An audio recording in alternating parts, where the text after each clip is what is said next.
Halo semua para pelajar, dimanapun kalian berada. Kali ini ketemu lagi dengan Pak Newton Angin-Angin. Kita akan belajar fisika. Semoga video ini bermanfaat ya. Topik kali ini adalah besaran pokok, besaran turunan,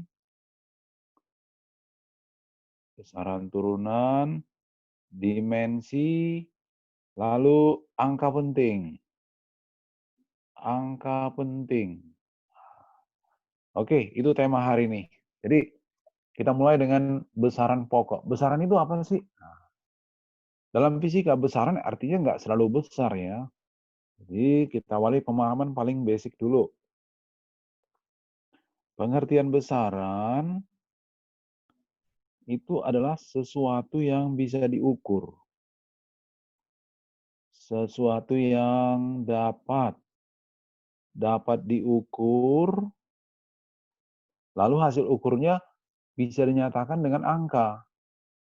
Nah, dan dinyatakan dengan angka. Jadi jelas banget. Sesuatu yang bisa diukur, berarti kan ada alat ukurnya. Nggak bisa dikarang-karang ya. Dan bisa dinyatakan dengan angka. Contoh meja. Kalau kalian lihat meja, apa yang bisa diukur? Panjangnya. Misalnya panjangnya 100 cm. Nah, sudah pasti. Alat ukurnya penggaris. Luasnya bisa dihitung, volumenya. Tapi kalau misalnya warnanya, kan nggak ada alat ukurnya juga. Warnanya abu-abu. Nah, nggak bisa dinyatakan dengan angka dia. Seperti itu ya. Jadi sesuatu yang bisa diukur. Nah, untuk memudahkan belajar, para ilmuwan telah membagi besaran ini menjadi dua. Jadi besaran diklasifikasikan hanya dua, bukan tiga ya. Besaran dari segi jenisnya, besaran ada dua. Ada besaran yang pokok, basic, dan ada besaran yang turunan. Nah, besaran pokok sama besaran turunan. Nah, untungnya besaran pokok ini jumlahnya sedikit. Jadi dalam fisika besaran yang basic pokok hanya 7. Nah, di nomor, kemudian ada besaran pokoknya, ada simbolnya, notasi, dan ada satuan yang digunakan di seluruh dunia. Sistem internasional, SI, kita udah kenal ya.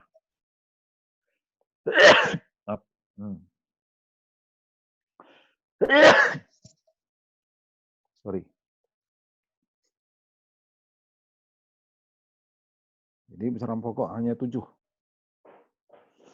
Sengaja kita buat tabelnya.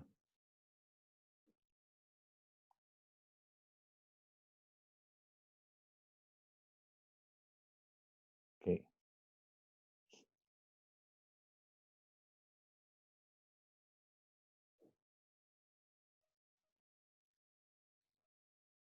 Kita nomorin aja 1, 2, 3, 4, 5, 6, 7.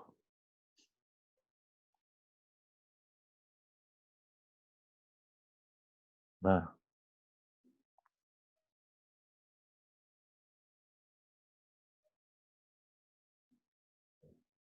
yang pertama panjang. Jadi panjang length ya, length. Simbolnya itu L. Satuan yang dipakai di seluruh dunia meter. Jadi seluruh dunia ngerti kalau dibilang meter. Mau di Brazil, di Jepang, di Thailand, satuannya meter. Satuan internasional ya. Jadi seragam, nggak perlu bingung lagi ya. Kemudian massa itu M simbolnya. Satuan yang dipakai kilogram. Kemudian waktu, time ya, T, satuannya sekon atau detik. Ini besaran yang sering digunakan di mekanika. Kalau di termodinamika ada dua lagi, yaitu suhu atau temperatur satu zat. Simbolnya theta ya, satuannya Kelvin. sama jumlah. Jumlah partikel zat. Itu simbolnya N. Satuannya mol. Lalu di dalam listrik ada satu lagi besaran pokok namanya kuat arus listrik. Ini simbolnya huruf I. Satuannya ampere. Dan dalam cahaya besaran pokoknya adalah intensitas cahaya. Intensitas. Simbolnya adalah huruf J. Satuannya kandela. Kandela ya, kandela. Nah, sedikit saya tambahkan jumlah partikel zat. Mungkin ada yang masih bingung. Satuannya mol. Apa itu pengertian mol? Nah, ini tambahan aja pengertian 1 mol. Jadi tadi mol itu ukuran jumlah ya. Memang jarang kita dengar sehari-hari mol, satuan mol. Yang sering kita dengarkan lusin. Jadi mirip kayak seperti itu. Jadi perumpamannya kalau 1 lusin itu kan berapa partikel? Tentu 12 partikel. Tapi lusin itu bukan satuan internasional lusin. Yang satuan mol. Jadi kalau 1 mol berapa banyak partikelnya? 1 mol itu berarti mengandung partikel zat, jumlah butirannya sebanyak 6,02 dikali 10⁻23 partikel. Jadi banyak sekali ya. Ini yang disebut dengan bilangan 1 mol. Jadi kalau 2 mol dia, berarti 6,02 kali 10⁻23 dikali 2. Kalau setengah mol, tinggal dikali setengah bilangan ini. Jadi patokannya yang ini. Jadi saya ulangi, panjang itu meter. Jadi semua yang bersatuan meter,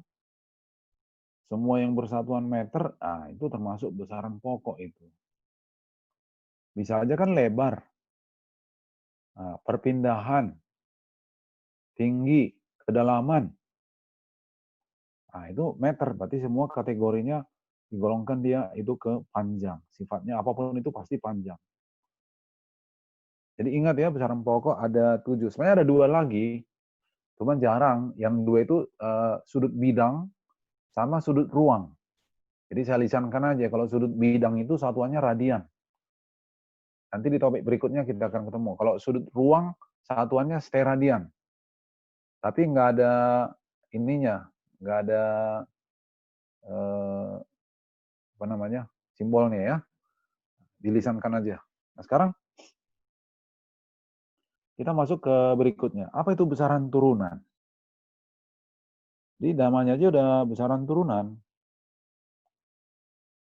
Besaran turunan itu artinya besaran yang diturunkan dari besaran pokok. Diturunkan maksudnya diambil, disusun dari besaran pokok. Jadi besaran turunan artinya besaran yang diturunkan atau disusun, diturunkan dari besaran pokok. Jadi diambil dari yang 7 tadi dia. Jadi ini banyak sebenarnya. Tapi semua hebatnya bisa diambil dari hanya yang 7 tadi, bahan pokoknya. Nah, saya kasih contoh yang pertama. Contoh. Jadi termasuk di luar dari yang tadi, yang 7, itu termasuk besaran turunan. Yang nggak ada di situ. Contoh yang pertama. Contoh yang pertama kita ambil luas. Luas itu kan sama dengan panjang dikali dengan lebar. Nah, kalian perhatikan. Panjang itu diukur dalam apa? Dalam meter. Lebar dalam apa? Meter. Maka tentu meter kuadrat. Nah, jadi luas itu diturunkan dari besaran panjang, meter dikali meter. Kalau diganti bentuk simbol, meter kuadrat itu kan itu namanya dimensi. Jadi dimensi itu simbolnya. Berarti karena meter kuadrat, berarti L kuadrat dimensinya. Nah, kalau kita meningkat lagi levelnya. Nomor 2, volume. Volume itu kan panjang dikali lebar dikali tinggi. Panjang kali lebar kali tinggi. Berarti Satuan volume apa? Volume. Volume sering kita simbolkan V huruf besar ya. Volume, berarti panjang itu kan meter kali meter. Tinggi pun meter. Nah, berarti meter pangkat 3. Maka simbolnya atau dimensinya sudah jelas ya, L pangkat 3. Jadi volume itu diambil dari besaran pokok, yaitu panjang kali panjang dikali panjang atau L pangkat 3. Nah, kita lanjutkan berikutnya lagi. Yang ketiga, yang sering kalian dengar, massa jenis. Massa jenis itu artinya massa zat dibandingkan sama volumenya. Jadi simbolnya rho ya, udah semua tahu ya, massa dibagi volume, rho. Berarti satuan rho itu apa? Satuan rho itu berarti kilogram per meter kubik. Nah, kilogram per meter kubik. Jadi rho sama dengan kilogram per meter kubik. Atau kilogram kali M minus 3. Maka dimensinya apa? Dimensinya kilogram tadi M kali meter kubik, ml minus 3. Jadi massa jenis diambil dari M dan L pangkat minus 3. Yang sering kita dengar ya, misalnya lagi, nomor 4. Kalian pasti sering dengar kelajuan. Kelajuan, V. Kelajuan itu kan artinya jarak yang ditempuh dibagi lamanya perjalanan. Waktu. V, jarak dibagi waktu. Berarti V tersusun atas jarak tadi meter per sekon. Maka dimensinya tentu L dibagi T. Atau LT min 1. Paham ya? Nih, semua diambil dari susunan L dan T. Yang tadi ada M, tadi massa jenis. Selanjutnya, nomor berikutnya lagi. Kita bikin agak banyak. Misalnya nomor 5. Percepatan. Percepatan itu acceleration, A. Itu kan sama dengan perubahan kecepatan. Ya, kalau dia gerak lurus, arah perubahan kecepatan delta V dibagi dengan T. Nah, delta V dibagi T ya. Berarti percepatan itu delta V berarti diukur dalam A. Delta V tadi satuannya ini meter per sekon dibagi sekon, ngerti ya? Berarti meter per sekon kuadrat atau ms min 2. Maka dimensinya adalah meter itu L, sekon tadi T min 2. Kita lihat pelan-pelan ya. Berikutnya lagi adalah nomor 6. Gaya. Gaya itu force. Force ya, force. Gaya itu sebanding dengan massa benda dikali percepatan yang dihasilkannya. Massa kali percepatan. Berarti satuan dari gaya F, satuannya kilogram, massa dalam kilogram, ya, massa dalam kilogram dikali dengan meter per sekon kuadrat. Nah, khusus yang ini sering disebut dengan Newton namanya. Disebut dengan Newton, kilogram. Jadi 1 Newton itu artinya 1 kilogram meter per sekon kuadrat. Nah, apa dimensinya? Tinggal kita lihat ya tabel yang tadi. Kilogram itu M. Meter per sekon kuadrat barusan lihat nomor 5 di atas. LT minus 2. Jadi MLT itu minus 2. Kebetulan nama saya kan Newton, jadi nama saya juga bisa saya tulis MLT minus 2. Ya kan? WK. Nah, kita lanjutkan berikutnya lagi gaya. Nah, berikutnya lagi, apalagi yang kalian sering ingat? Besaran yang ada, pasti mungkin ada yang dengar berat. Nah, berat. Weight ya, berat suatu benda. Simbolnya pasti kalian ingat, W kecil. Berat itu kan massa dikali dengan percepatan gravitasi. Oke, berarti W massa itu kan diukur dalam kilogram. Percepatan gravitasi meter per sekon kuadrat.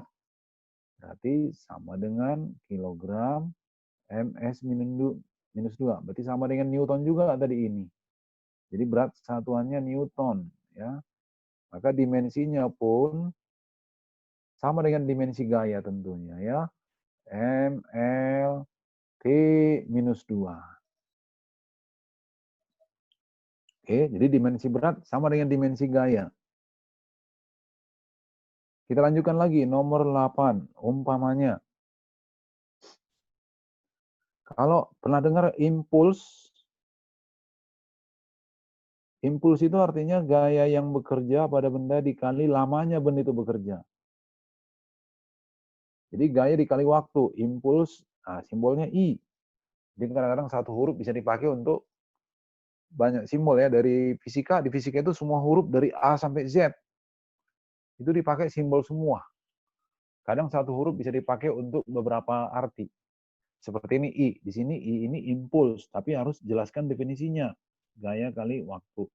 Kalau besaran pokok tadi impuls itu arus. Jadi harus ada penjelasan ya, pemahaman ya. Maka apa satuannya?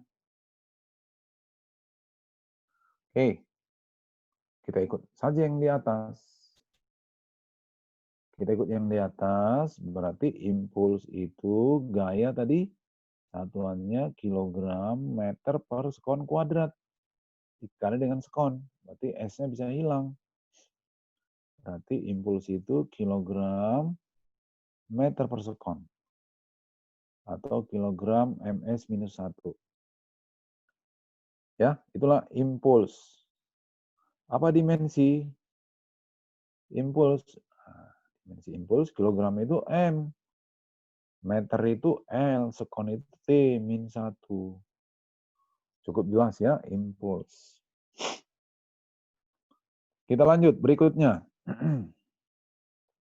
Berikutnya adalah nomor 9.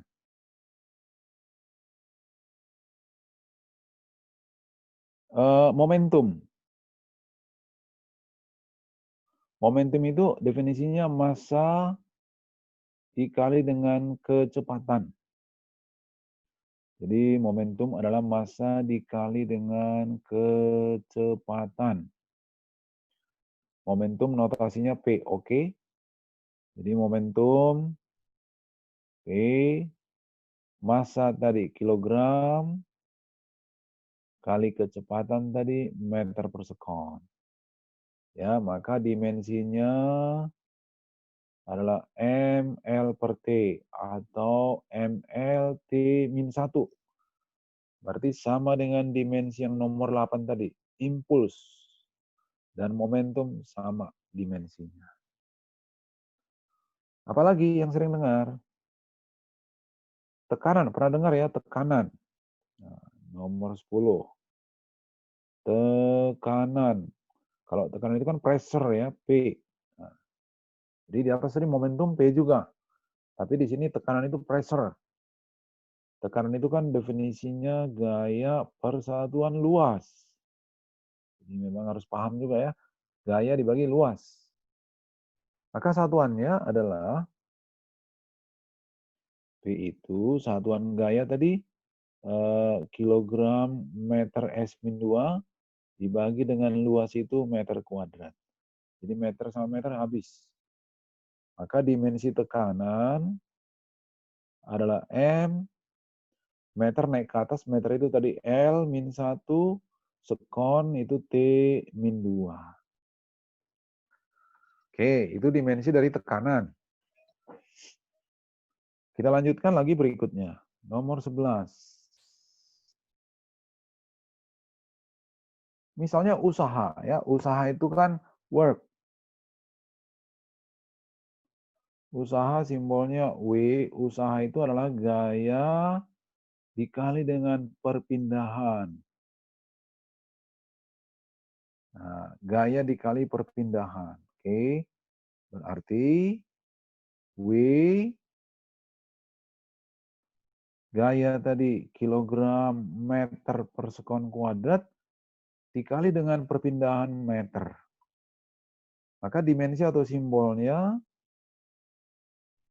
kilogram itu M, kalau meter tadi L, ini meter kali meter, L kuadrat, sekonnya naik ke atas, sekon itu waktu T minus 2.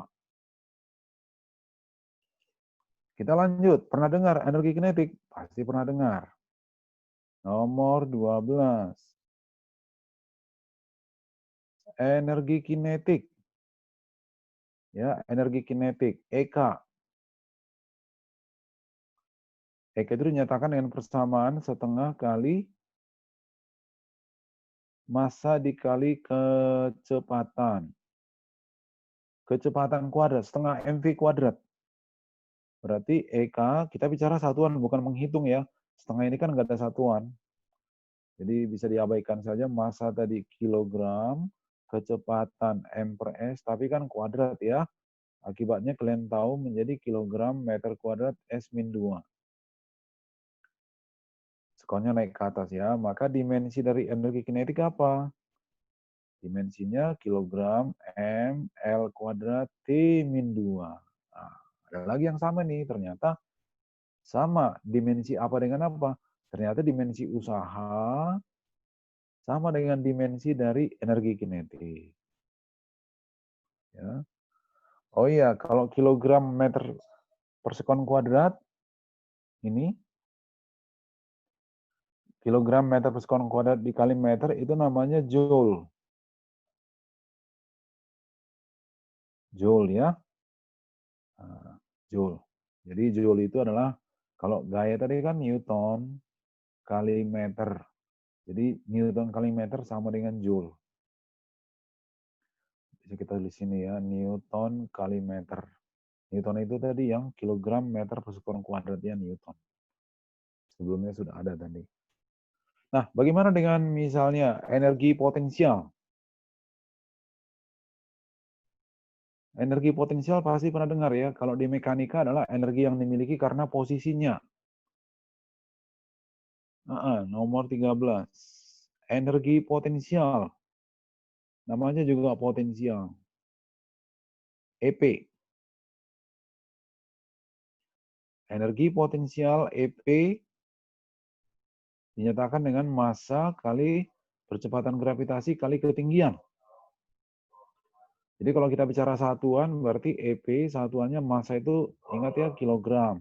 Gravitasi tadi meter per sekon kuadrat. Tinggi itu meter. Nah, ini juga berarti satuannya joule. Dimensinya apa? Nah, dimensinya berarti M L kuadrat T-2. Nah, dimensi itu sama. Oke. Cukup jelas ya, udah cukup banyak ya. Nah, kalau frekuensi, misalnya saya tambahkan nih, pernah dengar kan frekuensi? Nomor 14. Frekuensi. F. Frekuensi itu artinya adalah seperwaktu. Seperwaktu. Arti satuan dari frekuensi apa? Berarti frekuensi satuannya adalah sepersekon atau sekon min 1. Maka dimensinya apa? Dimensinya adalah T pangkat min 1. Jadi intinya apa dari sini? Nanti bisa kalian teruskan lagi ya. Saya tulis DST dan seterusnya. Jadi hal yang perlu saya sampaikan di sini, kayak energi potensial, usaha, gaya, harus bisa dihubungkan dengan konsep dasarnya. Kalau gaya tadi, massa kali percepatan. Gaya itu massa dikali percepatan. Nah, itu yang disebut dengan besaran turunan. Jadi semua ini tadi, dimensi ini, MLT kebanyakan diambil dari ML dan T semua. Oke. Nah, nanti di listrik juga bisa. Misalnya apa dimensi dari potensial listrik? apa dimensi muatan listrik, apa dimensi dari konstanta Planck, konstanta gas, konstanta Boltzmann, kapasitas dan sebagainya. Itu nanti di bagian segmen yang video berikutnya ya. Ini yang basicnya dulu. Kita paham yang basicnya dulu. Nanti kita bikin lagi sekuensinya berikutnya lagi di analisis dimensi. Nah, sekarang kita lanjut ke bagian berikutnya adalah kita akan belajar yang disebut dengan angka penting. Nah, kita masuk ke satu bagian lagi yang disebut dengan angka penting. Pasti kalian juga ingin tahu ya, apa itu angka penting. Kita masuk ke berikutnya.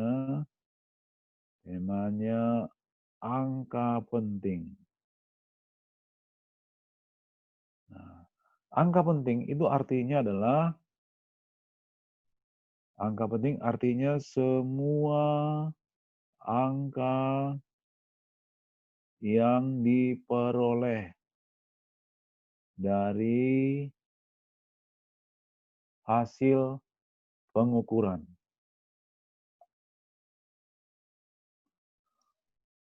Semua, misalnya pengukuran meja 5,85 cm. Jadi semua angka itu penting. Ya. Contoh, pengukuran, misalnya pengukuran meja dengan 1 mistar hasilnya 2,20 meter. 2, jadi di sini angka 2, yang di depan angka 2 ini sama angka 0, itu kan diperoleh dari hasil pengukuran. Jadi itu penting. Karena udah capek-capek ngukurnya, udah diukur ya.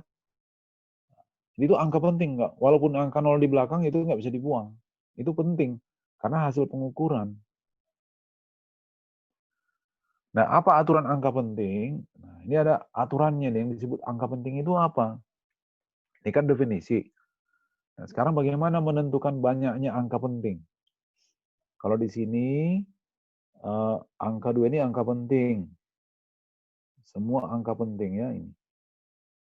Angka 2 angka penting, ini angka penting, ini juga angka penting. Jadi semuanya penting. Artinya ada 3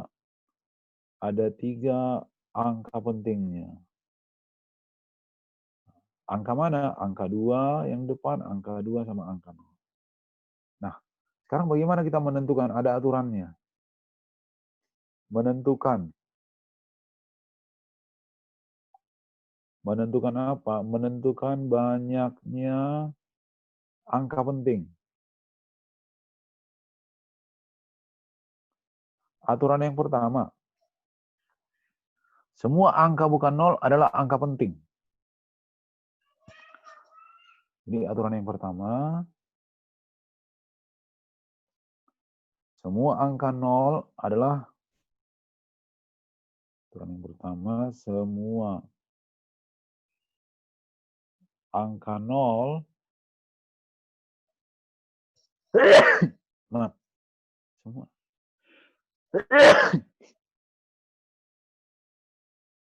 semua angka bukan 0. Maaf ya. Semua angka bukan 0 adalah angka penting. Semua angka yang bukan 0. Dari angka 1 sampai angka 9. Contoh.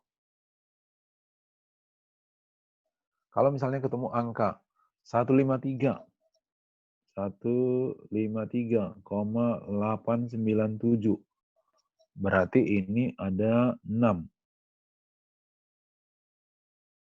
Ada 6 angka pentingnya.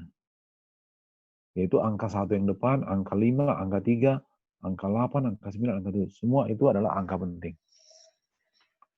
Yang kedua, angka 0 yang terletak di antara angka bukan 0. Yang diapit ya.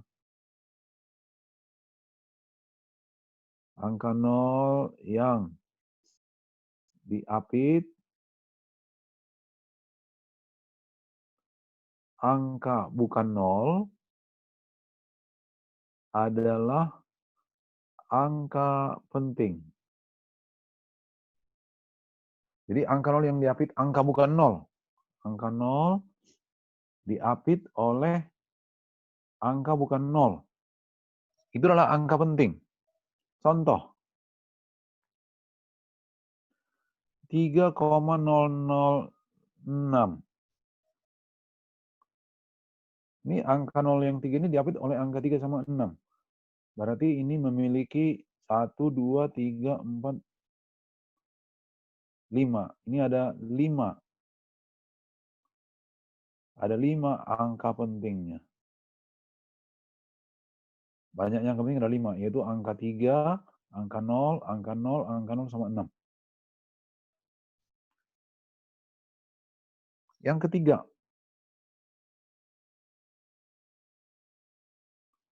angka 0 yang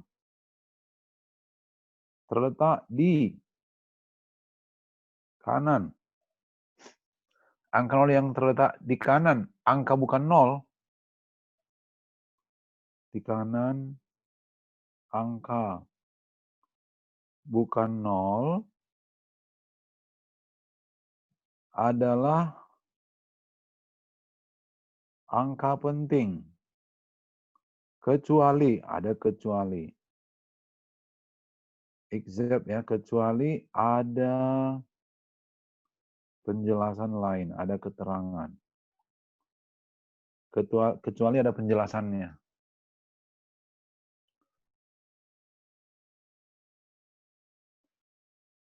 Oke. Nah, ini bisa kalian ingat dulu ya.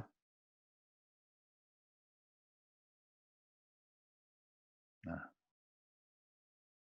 Oke.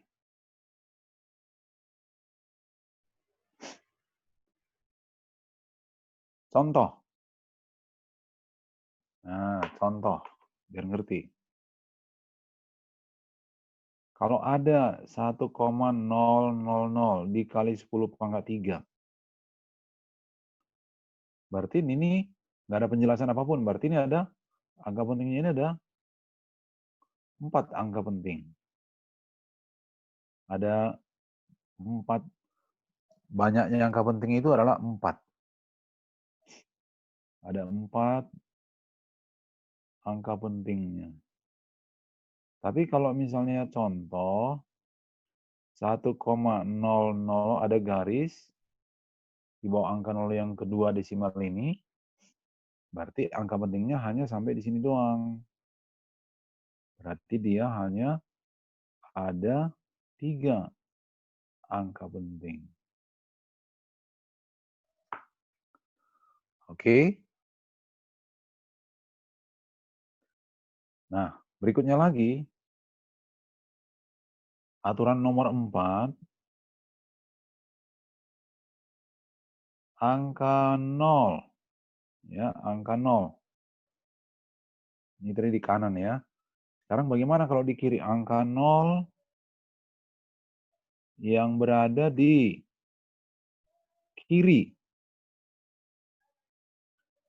Angka bukan 0. Itu bukan angka penting. Jadi angka 0 yang berada di kiri angka bukan 0, itu bukan angka penting. Contoh.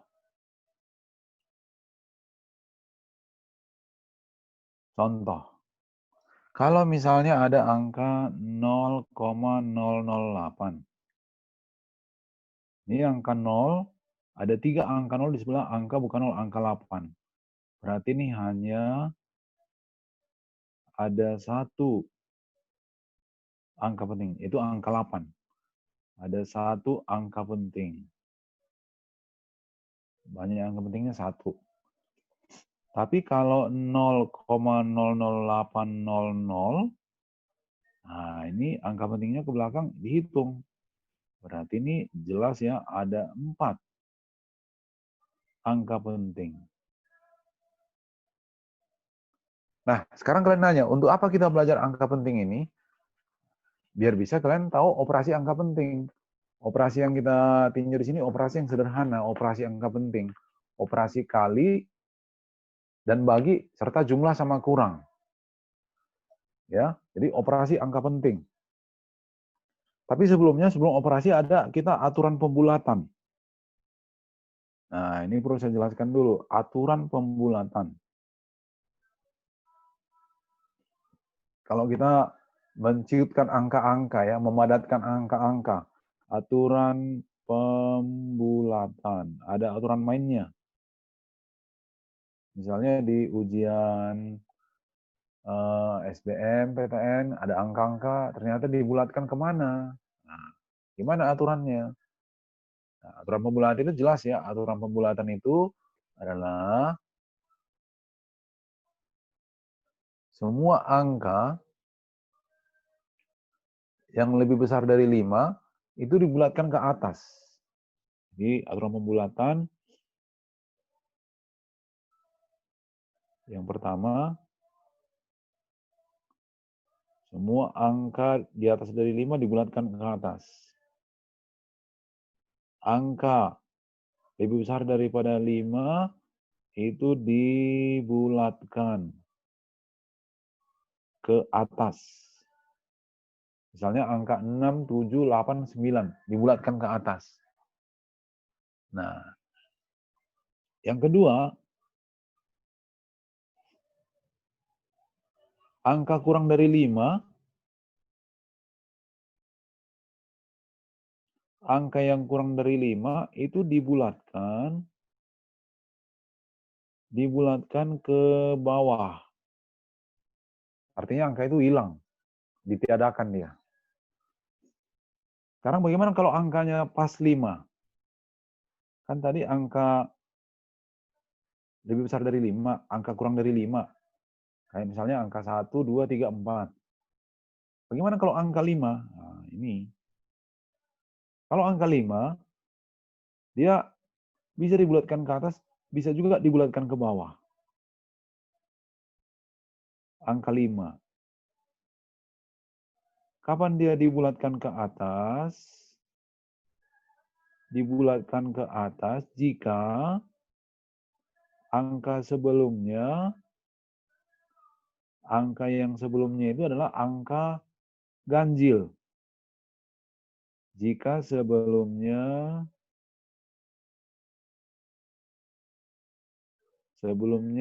angka 5 itu adalah angka ganjil. Jika sebelumnya angka ganjil 1, 3, 5, 7, 9.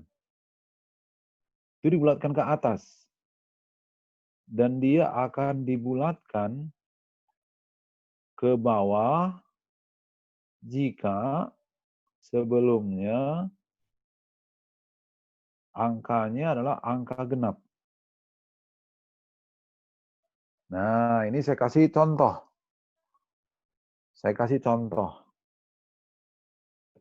Contoh. Misalnya 137,876.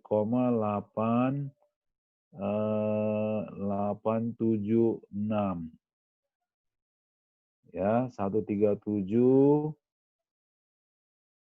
Nah, ini kalau kita bulatkan ini, kan angka 6 ini lebih besar daripada 5. Berarti ini hilang, ini jadi 8. Nah, berarti ini dibulatkan ke atas tadi ya. Berarti 137,88. Kalau dibulatkan lagi, 8 ini kan lebih besar daripada 5. Ini naik, ini jadi 9. Berarti 137,9. Nah, contoh. Bagaimana kalau 13,45? Nah, kita lihat, ini angka 5 dia. Kalau tadi angka 5 bisa dibulatkan ke atas, bisa ke bawah. Tapi karena sebelumnya, kita lihat angka sebelumnya kan angka genap. Berarti kalau sebelum angka 5 itu genap, maka 5-nya hilang.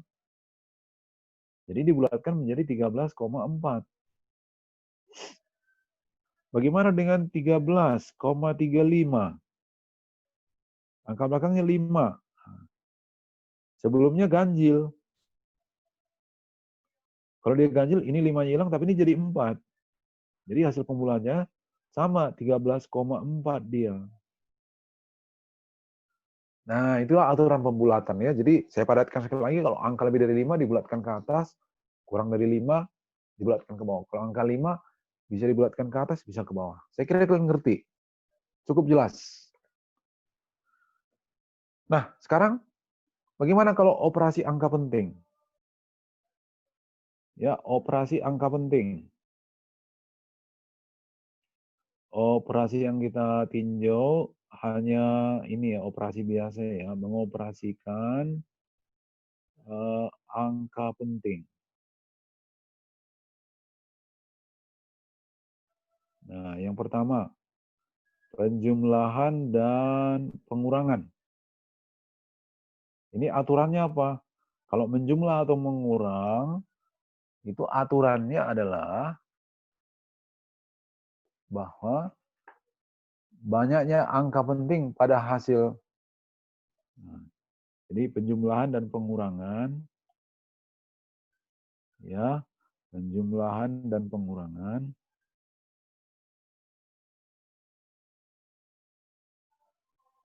Penjumlahan dan pengurangan, aturannya sama. Nah, ketentuannya sebagai berikut. Banyaknya angka penting yang diperoleh, jadi keterangannya banyaknya angka penting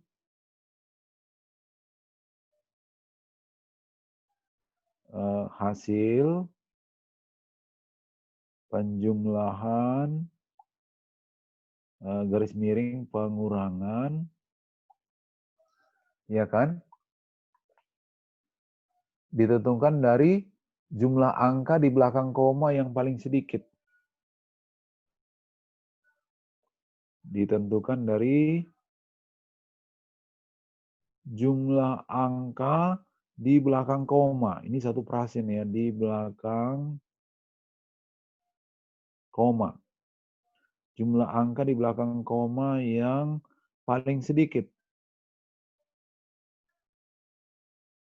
Nah, contoh. Biar ngerti kalian ya. Contohnya, umpamanya kita menjumlahkan 113,3. Dijumlahkan dengan 2,42. Kita jumlah. Ini kan hasilnya 2, 7, 5, 1, 1. Hasil ini harus sesuai dengan ketentuan di atas. Ini hasilnya. Maka hasilnya harus sesuai di atas. Ini kan jumlah angka di belakang koma, ada satu angka di belakang koma. Ini ada dua angka di belakang koma ini. Angka 4 sama angka 2. Jadi harus jumlah angka yang paling sedikit.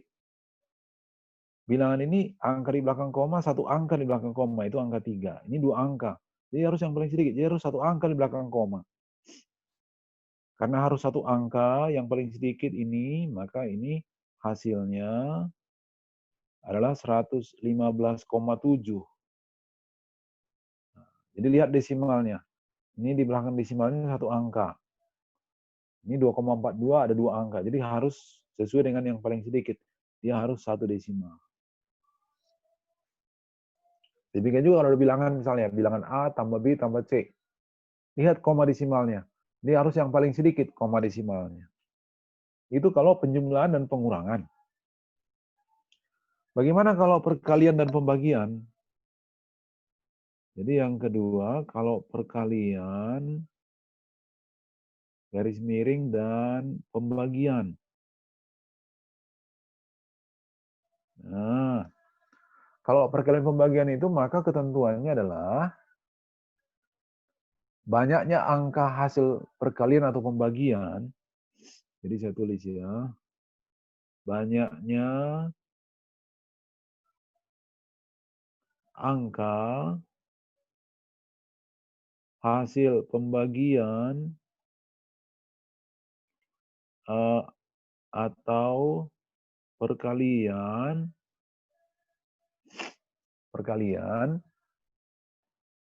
sama dengan banyaknya angka penting. Sama dengan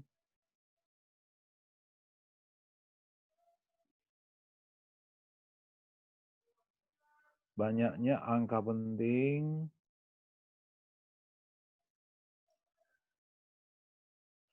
dari bilangan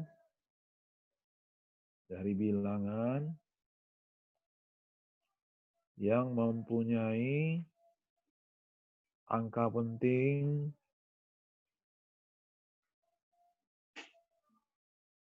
paling sedikit. Jadi lihat, dari bilangan yang dioperasikan itu mana yang jumlah angka pentingnya paling sedikit. Contoh. Dengan contoh kalian ngerti ya. Umpamanya kita menggalikan bilangan.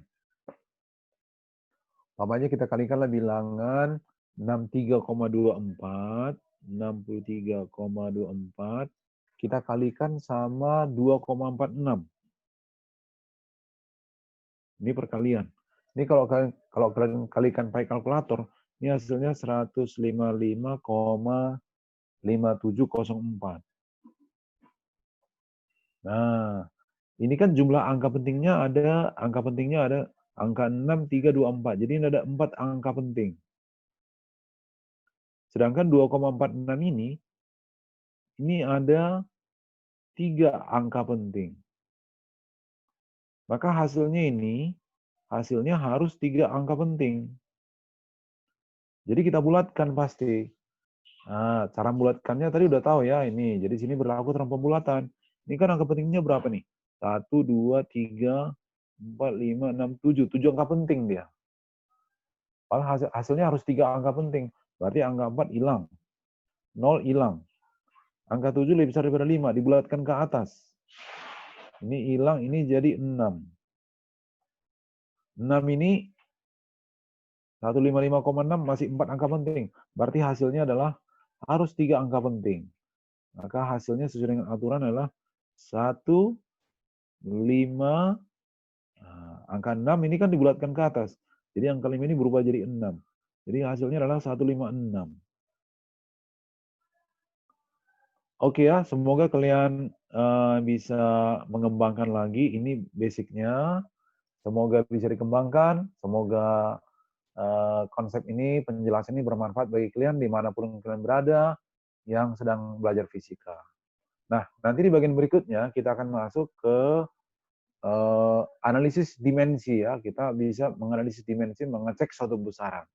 Jadi akan saya kasih judulnya nanti, hashtag-nya adalah analisis dimensi. Oke, sekian dulu dari saya, Pak Nitun Pranginangin. Semoga bermanfaat. Sekali lagi, salam sukses ya belajar fisikanya. Oke, bye-bye.